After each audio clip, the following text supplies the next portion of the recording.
are negotiating, by the way, and they want to make a deal so badly, but they're afraid to say it. I want to take down that power plant, that very big, powerful power plant. They can't do a thing about it.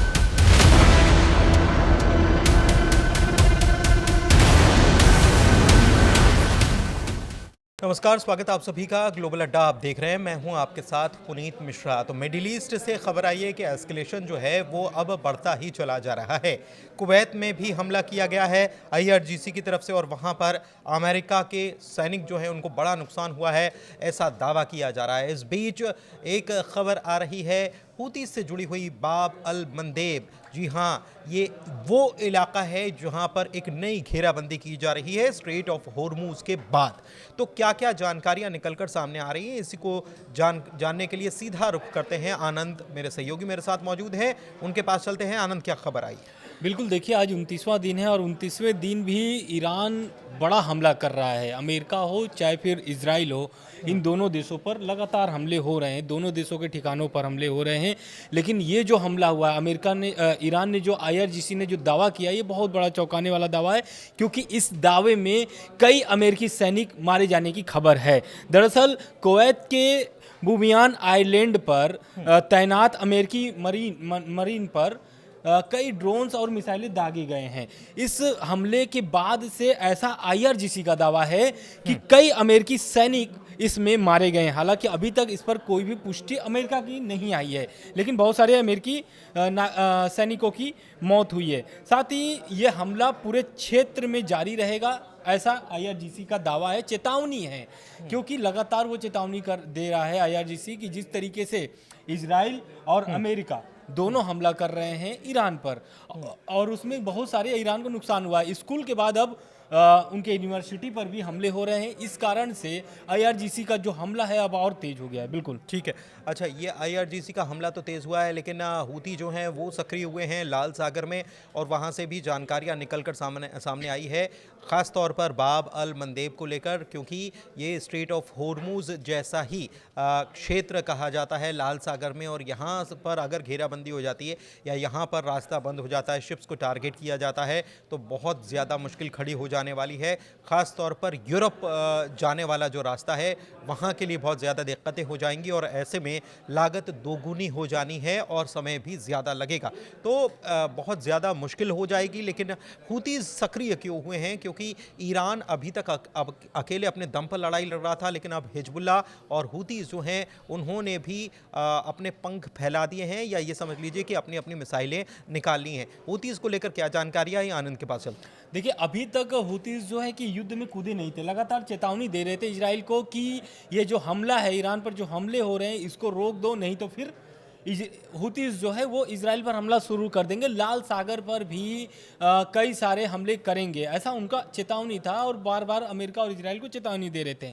लेकिन आज 29वां दिन है युद्ध का और इस युद्ध में अब हूतीज़ विद्रोही भी जो है कि कूद चुके हैं और यही है कि पहला जो हमला हुआ है इजराइल पर, उनके इजराइल के परमाणु स्थल डीमोना पर उस जगह पर हमला हुआ है और ऐसा कहा जा रहा है कि ये जो हमला है इससे भारी नुकसान हुआ है। और ये पहला हमला जो है कि हिजबुल्लाह के एक तरीके से हिजबुल्लाह के बाद अगर हूती विद्रोहियों का धमकी जो है अब आया है, उनका यही कहना है कि ये पहला हमला है लेकिन आखिरी नहीं है, उनका ये कहना है। और लगातार हमले हो रहे हैं और जैसा कि अभी आपने बताया कि बाब अल मंदेब जो कि वो जो एक तरीके से ये इलाका जो है अब ईरान इस पर धमकी दे चुका था, लेकिन अब क्या है कि देखिए स्ट्रेट ऑफ हॉर्मुज युद्ध के कारण से बंद है, लेकिन ईरान ने अब इस पर भी धमकी दे दिया कि इसको भी बंद कर दिया जाएगा। अगर ये बंद हो जाता है तो क्योंकि देखिए दुनिया का ये सबसे महत्वपूर्ण समुद्री चेक पॉइंट है और अगर ये चेक पॉइंट अगर बंद हो जाता है, खास करके हूती विद्रोहियों का इधर एक तरीके से हम ये कह लें कि उनके कब्जे में या फिर उनके निशाने पर हैं, और यही कारण है कि हूतीज़ के एक्टिव होने के कारण अब इजराइल और अमेरिका इन दोनों पर टेंशन और बढ़ गई है। बिल्कुल ठीक है, इन दोनों का टेंशन और बढ़ गया है। कुल मिलाकर एस्केलेशन जो है वो अब नेक्स्ट लेवल पे जाता हुआ नज़र आ रहा है। बातचीत की एक बात चल रही थी, ट्रंप कह रहे थे कि हम बातचीत कर रहे हैं अमेरिका के साथ, फिर तुर्की और पाकिस्तान का भी जिक्र आ रहा था। क्या उसके बारे में कोई जानकारी आई है क्या? नहीं, अभी तक तो उस पर कोई अपडेट नहीं है, लेकिन हालांकि जो पाकिस्तान के माध्यम से जो भी 15 पॉइंट्स के वो सीज फायर वाला प्लान था ईरान को भेजा गया था, लेकिन ईरान ने इसको खारिज कर दिया है और बातचीत करने के लिए तैयार नहीं है। रह गई बात तुर्की की, तो तुर्की कब से ही, जब से युद्ध शुरू हुआ है तब से वो कह रहा है कि हम मध्यस्थता करने के लिए तैयार हैं, बातचीत दोनों देशों में कराने के लिए हम तैयार हैं। साथ में मिस्र भी तैयार है। मिस्र का भी कहना है कि वो एक तरीके से इस युद्ध को खत्म कराना चाहता है, क्योंकि देखिए तुर्की पर भी बहुत सारे हमले की जानकारी थी स्टार्टिंग ठीक में। है। बिल्कुल। अच्छा, एक चीज़ और है कि ट्रंप जो हैं वो बार बार जब तभी मतलब जब मौका मिलता है तो वो नोबेल शांति की बात करने लग जाते हैं। एक तरफ वो कह रहे हैं कि वेनेजुएला हो गया, ईरान चल रहा है और इसके बाद क्यूबा की बारी है, और दूसरी तरफ वो शांति की भी बात करते हैं और शांति के नोबेल पुरस्कार ना मिलने का दर्द भी उनका झलकता रहता है। उसके बारे में क्या खबर आई? ट्रंप क्या बिल्कुल, बोले? देखिए ट्रंप का तो सपना अभी भी है कि उन्हें नोबेल प्राइज मिलना चाहिए, लेकिन एक चीज़ ये समझिए, क्योंकि वो जो दावा करते आए कि मैंने 8 युद्ध रुकवा दिया और इसमें मैं बहुत बेहतर हूँ, लेकिन आप समझिए कि ईरान में जिस तरीके की परिस्थितियां हैं, आज 29वां दिन है, लोग मारे जा रहे हैं वहाँ पर, बेगुनाह लोग मारे जा रहे हैं। ईरान जिसकी आप चिंता करते हैं, ट्रंप ईरानी जनता की चिंता करते हैं, लेकिन वही है कि देखिए अमेरिका और इजराइली की मिसाइलें जो हैं कि उनके यूनिवर्सिटी, स्कूल, अस्पतालों पर गिर रहे हैं। तो आप किस आधार पर, क्योंकि देखिए उनका ये साफ साफ कहना है कि मुझे नोबेल शांति पुरस्कार नहीं मिला, लेकिन मुझे फर्क नहीं पड़ता है। उनका कहना है कि मुझे फर्क नहीं पड़ता है, और यही कारण है कि मतलब देखिए वो उनका कुल मिलाकर के बयान अभी भी यही है, स्पष्ट वही कहना चाह रहे हैं, अब खुल करके नहीं कहना चाह रहे हैं, लेकिन उनके बयान से अब ये झलक रहा है कि उन्हें नोबेल प्राइज न मिलने का एक तरीके से खलल है अंदर, हाँ, मलाल मतलब है, मलाल है उनको। और वो तभी वो ये खुद अपनी तारीफ में कह देते हैं कि पुतिन मुझसे पूछते हैं कि आपने ये कैसे कर दिया, 8 युद्ध कैसे रुकवा दिए, नोबेल शांति पुरस्कार ना मिलने का गम नहीं है। तो फिर उसका जिक्र बार बार लबों पर क्यों आ जाता है, सवाल ये भी है। लेकिन एक जिक्र और आता है और वो है नेटो। नेटो का नाम सुनते ही ट्रंप बौखला रहे हैं।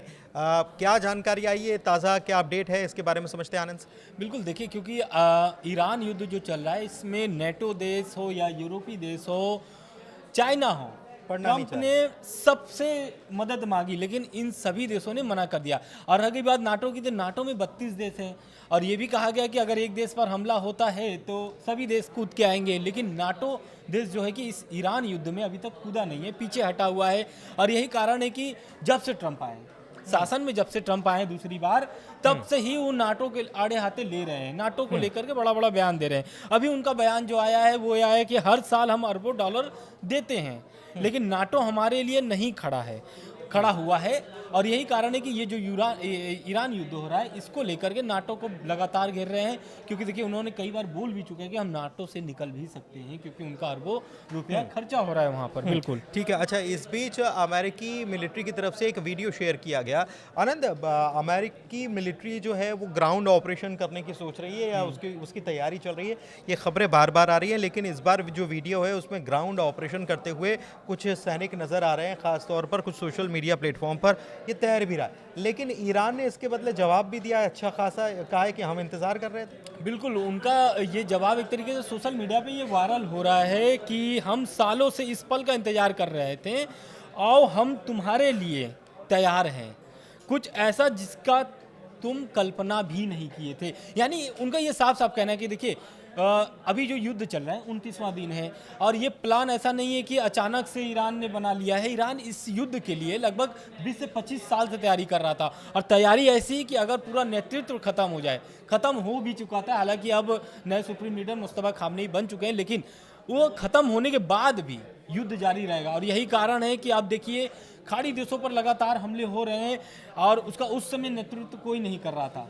बिना नेतृत्व के भी हमले चल रहे थे। अब हालांकि उनको नया सुप्रीम लीडर मिल चुका है, लेकिन डिसेंट्रलाइज कर दिया। अच्छा, एक चीज़ और है कि अपनी नैपीज जो हैं वो तैयार रखना, ये IRGC की तरफ से अमेरिकी सैनिक जो हैं उनको कह दिया गया है कि अपने डाइपर्स भी लेकर आना। तो आप ये समझिए कि ग्राउंड ऑपरेशन की तैयारी है, उससे खलबली मच जाएगी, उससे कुछ ऐसा हो जाएगा। लेकिन ईरान को भी पता है कि अगर ग्राउंड ऑपरेशन का खेल होता है तो ईरान को ये मालूम है कि हमको कैसे ज़मीनी जंग लड़ना है, कि तभी ये ईरान की तरफ से ये कहा गया है कि आइए, आपका इंतजार तो हमको बरसों से था। और कुछ जानकारी दे रहे हैं आनंद। बिल्कुल, देखिए हिजबुल्लाह की इस समय बहुत बड़ा दावा आ रहा है। हिजबुल्लाह का दावा ये है कि एक तरफ तो हुती अटैक कर ही रहे, शुरू कर दिए हैं, आज से अटैक शुरू हो गया है, लेकिन हिजबुल्लाह का जो 24 घंटे में उन्होंने बताया कि हम 24 घंटे में लगभग 80 से ज़्यादा हमले कर चुके हैं इजराइल पर। खास करके जो इजरायली जो लड़ाकू विमान है उसको भी निशाना बनाया गया है, और उसको निशाना बनाकर, क्योंकि देखिए इजरायली सैनिक जो है कि बैरूत में घुस गए हैं, लेबनान में घुस चुके हैं, और उनके जो लड़ाकू विमान हैं वो भी दिखे जा रहे हैं। तो हिजबुल्लाह का दावा है कि बैरूत में इजरायली लड़ाकू विमान देखा गया है, और यही कारण है कि उससे निशाना बनाने के लिए मिसाइलें दागी गई है। यानी कि इजरायली जो लड़ाकू विमान है उसको, मतलब एक तरीके से- लेबनान में जो ग्राउंड फोर्सेस इजराइल की ऑपरेशन कर रही हैं उनके ऊपर भी जवाबी हमला हिजबुल्लाह की तरफ से किया जाना शुरू कर दिया गया है। इस बीच बड़ी खबर यह है कि अमेरिकी राष्ट्रपति डोनाल्ड ट्रंप ने वैश्विक राजनीति में एक नया मोर्चा खोलने के संकेत भी दिए हैं। मियामी में पहुंचे हुए थे, कार्यक्रम को संबोधित कर रहे थे, और उन्होंने यहां पर कहा कि वेनेजुएला हो गया, ईरान चल रहा है, और उसके बाद बारी क्यूबा की है। यानी कि उन्होंने तीसरे मोर्चे की तैयारी शुरू कर दी। लेकिन ईरान के मोर्चे पर कितने सफल हो पाए हैं, सबसे बड़ा सवाल यह है। और ईरान का मोर्चा जो है वो तो अभी खुला हुआ है, वो तो अभी जारी है, और ईरान हार मानने के लिए तैयार नहीं है। तो इस बीच लगातार अपडेट्स हम आपको पहुंचा रहे हैं, कौन किस पर भारी है इसकी जानकारी तो आपको लगी रही है, लेकिन बीच बीच में जो जानकारी अपडेट्स आते हैं वो भी हम आप तक पहुंचाते हैं। फिलहाल इस वीडियो में इतना ही। जानकारी कैसी लगी ज़रूर बताइएगा। बहुत शुक्रिया। शुक्रिया।